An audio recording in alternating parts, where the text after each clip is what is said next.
What's up, YouTube? How's it going? Happy Fly Tie Friday. Welcome back.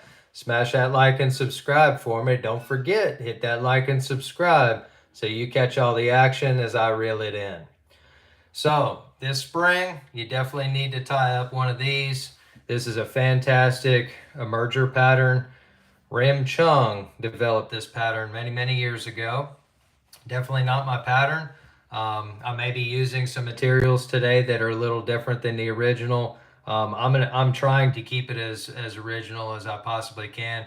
There are much easier ways to tie this pattern using some foam and some fluoro floss and things like that, or fluorofiber that I've seen online. Definitely, I would suggest tying those patterns up too. But I wanted to um, I wanted to challenge myself a little bit and tie up like an original RS2. And definitely, I'm not a professional fly tyer by any means. I just do this for fun and try to pad the fly box with some good patterns that catch fish. So when I find something online, I just try to tie it, and I'll try to change up some materials and stuff like that to try to put a little nick twist on it. But anyways, this is kind of a blue wing olive pattern, or flavor, I guess you could say, with some of the materials I do. The tail, you can see, I use microfibbits. For the wing, I use some CDC, and then for the body, I'm using this super fine dubbing in the blue wing olive blend, and I really like it. I'm not sure if you guys can see that color in there or not, but it just makes a nice buggy looking fly that with the colors that I like fishing locally around here. And so yeah, I like this. I like tying it in two different sizes. Size 18s and size 20s tend to do pretty good around here. And so these are the two size fly or hooks that I'm using for this pattern. I'm going to try to tie up a couple of them today. And then the other flavor I like, of course, you can't go wrong with black. Black bugs always tend to do good around here as well too. So let's go ahead. This is what the finished product looks like. Um, Fish it. You can put gink on it or a floatant to try to keep it up top. But it really fishes, in my opinion, fishes better if you just kind of let it sink a little bit and just kind of watch it. These trout will come up and they'll hit it just before it gets to the surface. So it's technically what they would consider an emerger pattern.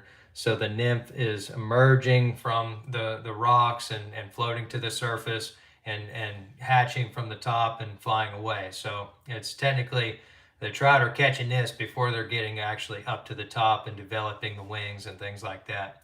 But this is a tough pattern to tie. I'm not going to lie to anybody.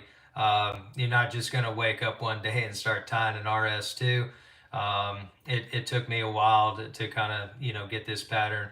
I'm live right now, and so this is definitely going to be the test for sure. It looks like I got 5 people out there watching this right now, but nobody's hit that like button yet. So smash that like for me. I really appreciate that. And if you're not subscribed to the channel, please consider subscribing and check out all the videos that I got. Got plenty other fly tie videos as well too, tutorial type videos. So let's go ahead and get going since we got a little bit of an audience here. This is cool.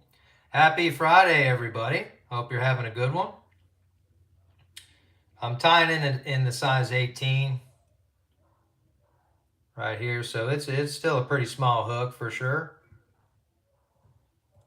And I'm going to load the bobbin up with some olive color thread, whatever your favorite is. I think this is 136 denier, which is, it's a little thick for a dry fly, but it'll work. So start it just behind the eye, about an eye length back. Go ahead and snip it free. You're going to save that tag in because that's going to be utilized later on. So just set that to the side. Bring your thread back.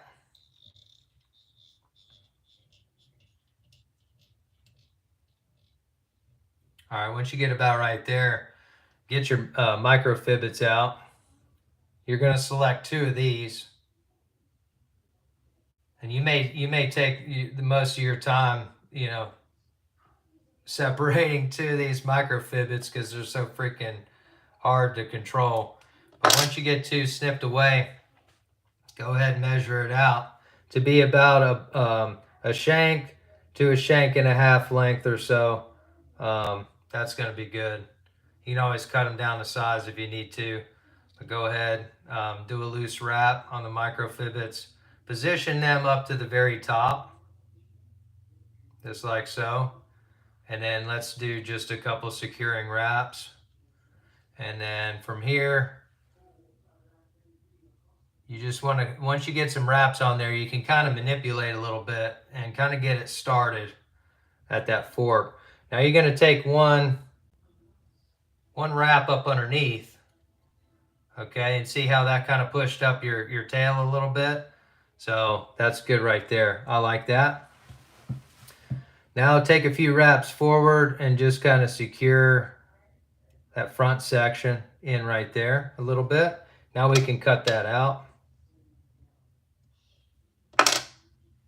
Toss that trash out. You can cover up the rest right there. Okay. Now bring it back a little bit and get your old tag piece right there, okay? This is a little tricky. You're gonna kind of thread it through here. Kind of get it looped around the bend of the hook, and you're gonna come up, you're gonna split those microfibbits, and you see how that splayed the tail out, okay? So once you get it like that, don't splay it out too much like I'm doing right here.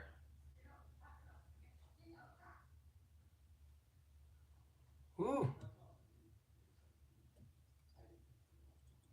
And then we're gonna do one wrap right there to secure that. And that's gonna keep that tail forked out like that. Looking for about a 60 to 70 degree angle on that. Okay. And then we can snip that out now. Good. All right. Some would say that that's the hard part of this fly. This is a tough pattern though, all around, it really is.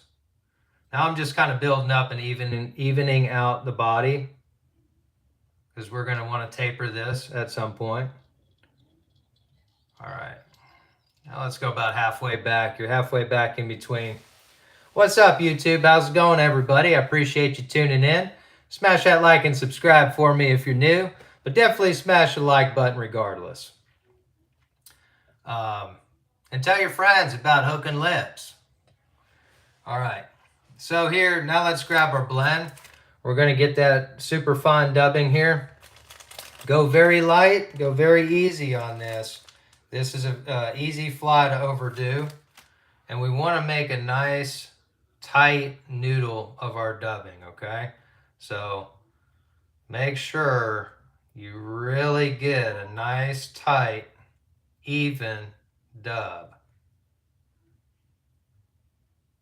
That is to just make it pretty, okay? Trout, I don't think really matter much about how pretty your fly looks.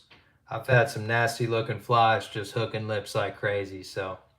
All right, what we're gonna do, we're gonna now wrap back, and once our dubbing starts here, let's go under our tail for the first wrap, and that's just gonna really help prop things up. And then now we're just gonna do close touching wraps and taper our body to a more bulbous appearance as we get up kind of towards the head of the fly. As things loosen up, you can kind of come back on here, retighten some things down.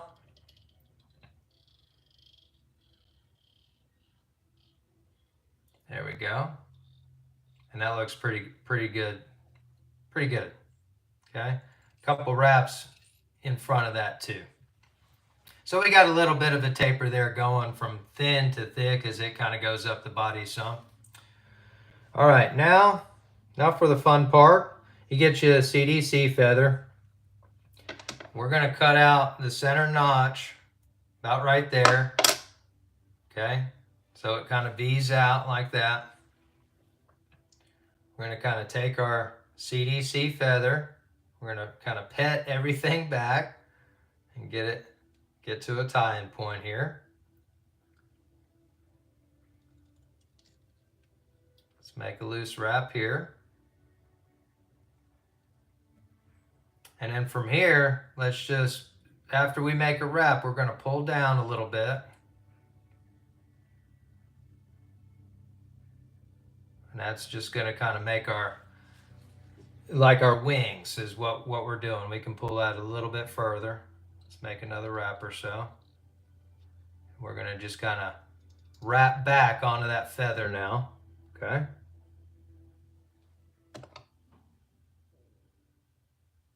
Snip that out. You can toss that trash out. And then use your thumbnail to just kind of push the butts of that CDC feather out of the eyelet a little bit. And then we can make some more wraps here just to kind of cover up that. And we're using more dubbing here in a second too, so we can pull that back.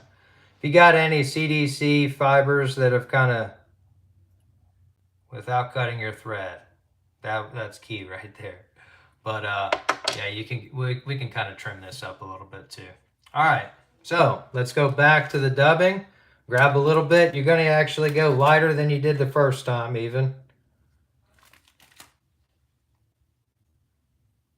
Another tight noodle here.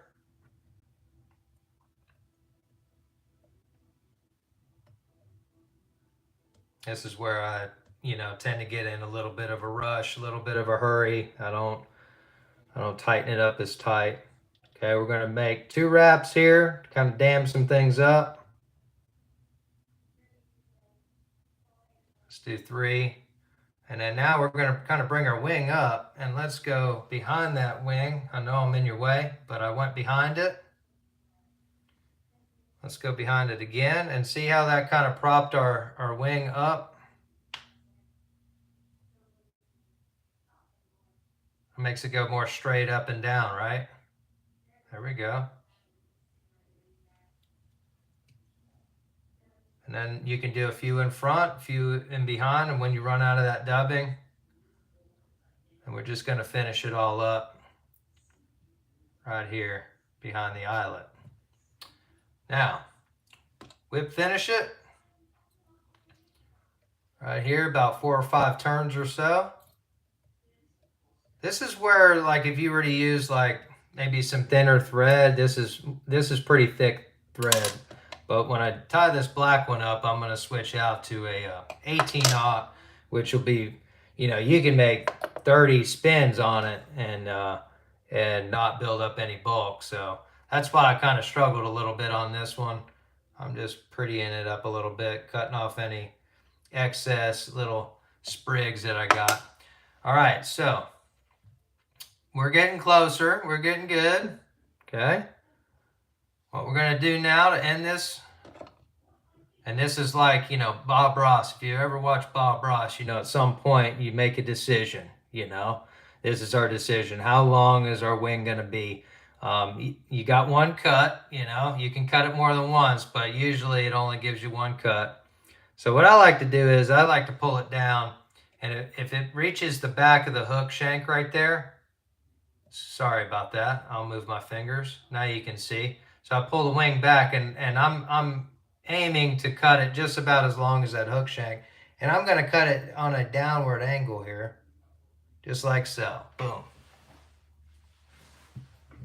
There it is. There's your RS2. Little guy didn't get quite out of there. Boom. All right. Doctor it up a little bit. Now it looks pretty for YouTube. Still looks small on my camera for sure. This is a size 18. I will tie it in 18 and 20. And so, so yeah, this is a fantastic spring pattern for sure that will catch you tons of trout. Tie it up, fish it, and I promise you'll like it. This is a good one. All right. Still got some people out there. How's it going, YouTube? Let's check out. Nobody's chatting. Send me a chat. If you guys got any questions out there about fly fishing or anything like that, I'd love to answer any questions while you're out there watching. Otherwise, just sit back and enjoy. Hopefully everybody's having a good Fly Tie Friday. We just tied this RS2 emerger, the Blue Wing olive flavor, and I think it turned out okay. It'll fish. It'll fish. I got a couple of those here. Let's tie a black one. We'll do a black one to end. Do the same size.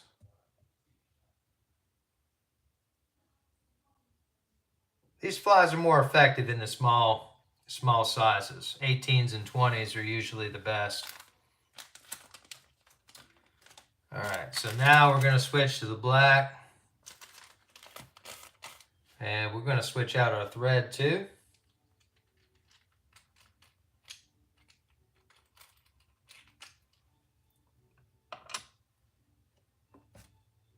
Going to be using that Nano Silk 18-aught, super thin, but it's very forgiving, especially on dry flies. I really like that thread.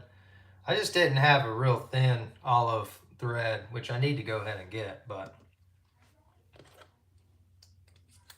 I guess technically you can probably use this black, even on the Blue Wing olive pattern. Not going to make too much of a difference. Might even help out, you know, on your whip finish. Get a nice little black head on there. Man, thanks for smashing that like. Whoever was out there and hit that like button, thank you so much for that. I appreciate that. I had 14 people watching earlier and nobody liked it. I can't imagine that it's because I'm that boring, but maybe this is boring. I think it's pretty fun now. Nothing is more rewarding than tying your own fly, taking it out on the river, and catching a fish on it. That has been the number one exciting thing for me to do in fly fishing. I've now caught all of my personal best trout, except for my rainbow trout, on patterns that I've personally tied. And that's really cool. I enjoy even knowing that. But you also save a little money too.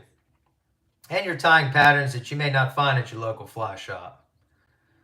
So this Nano Silk, let me tell you something, is some slippery thread.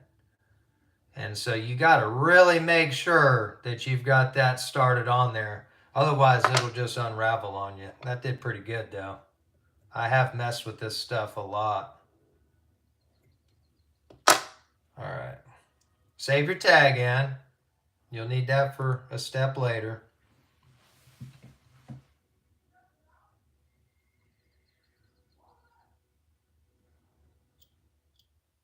Yeah, I got to get some of this Nano Silk and maybe some olive dun color or something, because this pattern definitely does better when you're using a thinner thread.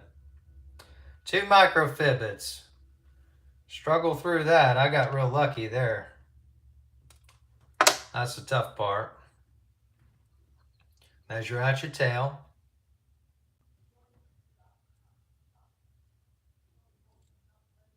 One loose wrap right there, and let's position those fibbits right on top of one another like so. And if you can get it, it's better if you can get them kind of laying like this instead of laying like that on it. Okay? That's good. Secure that real well.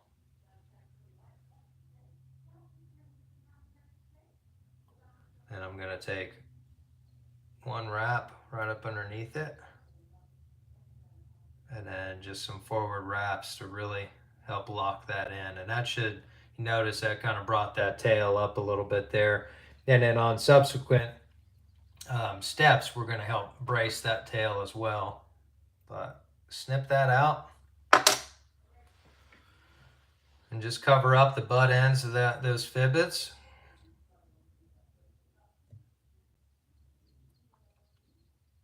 Okay. Now let's go ahead and grab some of your dubbing. Appreciate everybody out there, by the way. Thanks for tuning in to Hook and Lips channel. Definitely trying to grow the channel as best I can, but Thank you for your support. I very much appreciate it. Let's get a nice thin noodle here.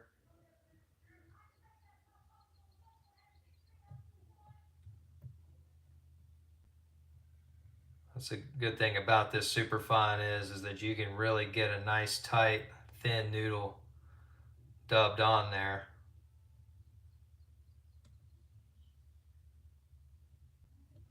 Okay.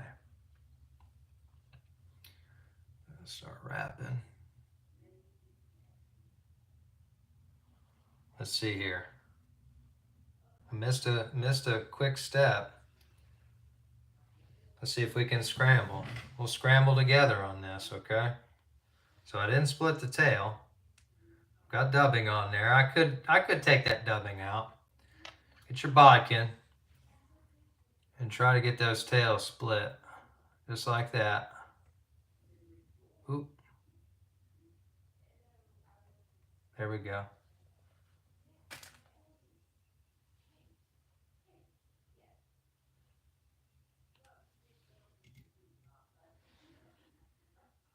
Just going easy here. There we go. I think we're gonna scramble it.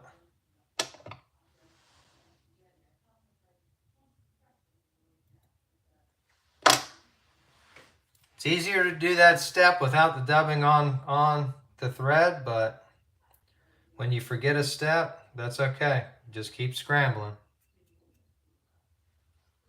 Go under your tail. That'll kind of help prop it. And let's close touching spirals once that dubbing starts. Bringing it up.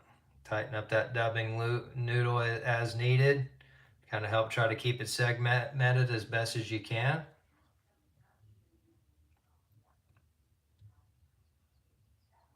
There we go. And we're just going to taper this now once we get up. Leave some room here. Don't get too close to the head.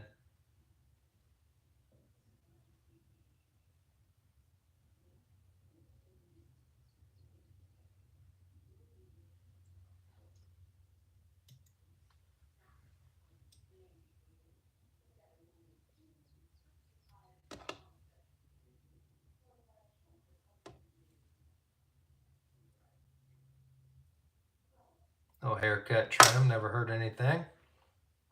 All right. And then now just kind of press it back. Let's do a couple damming wraps right up in the front there. All right. We're starting to come together. That's looking all right. CDC feather here in white. We're going to notch it out. Notch out that section. And then make a wish.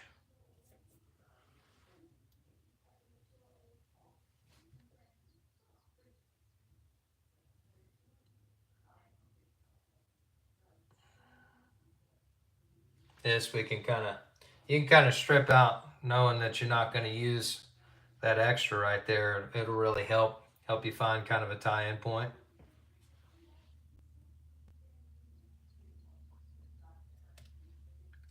Go ahead and get that feather wrapped on there. Just one loose wrap, get it positioned, and then let's wrap back on that really tight. But then from here, we got to slide that feather through.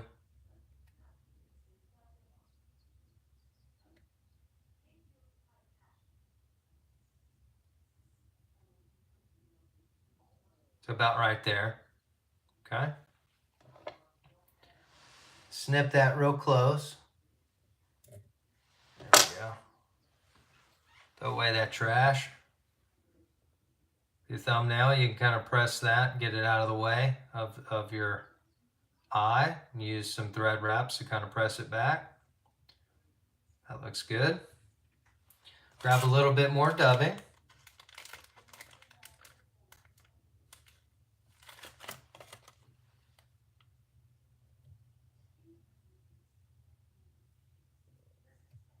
That dubbed on there real well. Nice thin noodle. Looks good. We're going to do a couple wraps in front here. Lost some of our CDC. Still think we got enough to make a wing though. Let's just be careful.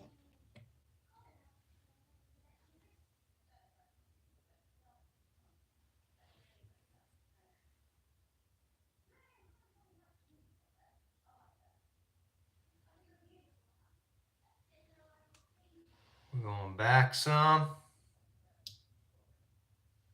Kind of help that CDC sit up in the air. Forward. There we go. Kind of make a little bulbous, almost like a bulbous body right here out of your thread. I like how this one's shaping up. Yeah, it looks good. And you can finish at the end. If you got a little extra dubbing, you can cut that out. Just be careful. There we go. All right, grab your whip finisher from here. This is another reason why I love this nano silk, is we can get a good 5-turn whip finish even though we're far up on the head of the fly. It still really sucks in there real well. 5-6 turns or so, you're still good, and you haven't covered the eyelet up, which, you know, when you first start tying these, you'll see you'll run into the head of that fly a lot, and then you'll realize, man, I just tied everything up on top of one another, and then you don't have room to put your tippet through. You know, you got to save room for your tippet so you can actually attach this sucker to your fly rod. All right, so let's just take our CDC here. We're going to pull up and cut down, and boom. There is an awesome pattern. You will catch fish this spring. I 100% guarantee it. If you don't catch a trout on this pattern this spring, then hit me up. Go fishing with me then.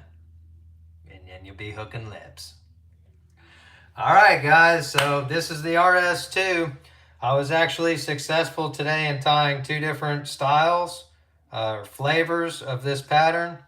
We got a little blue wing olive emerger. This is kind of like a little black gnat, I guess, that you would consider, but extremely versatile. Fish it up top, fish it subsurface, doesn't matter, but fish it this spring. This is exactly when these smaller emerger patterns tend to crush it, when they're not hitting anything else. So thanks for tuning in. I really appreciate everybody. We had some good traction on this live shoot, so I really appreciate everybody taking the time to tune in with me and tie along with me and stuff like that. I'm hoping to continue the Fly Tie Friday for a while. Got some things in the works though, so I may be changing the date and the time. We may be moving it to the weekend. I'm not really sure yet. Just depends. But thanks again. Smash the like and subscribe if you haven't yet, and we'll catch you later.